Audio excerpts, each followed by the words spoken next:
So I found this on Facebook.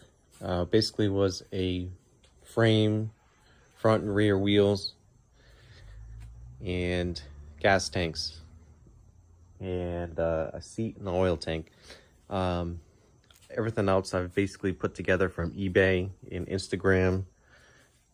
As you can see here, it's got the Springer front end, handlebars like a WLA, cat eye display.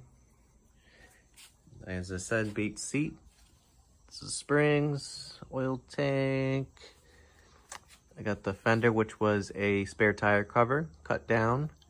I have the shovel head style banana rear clip caliper.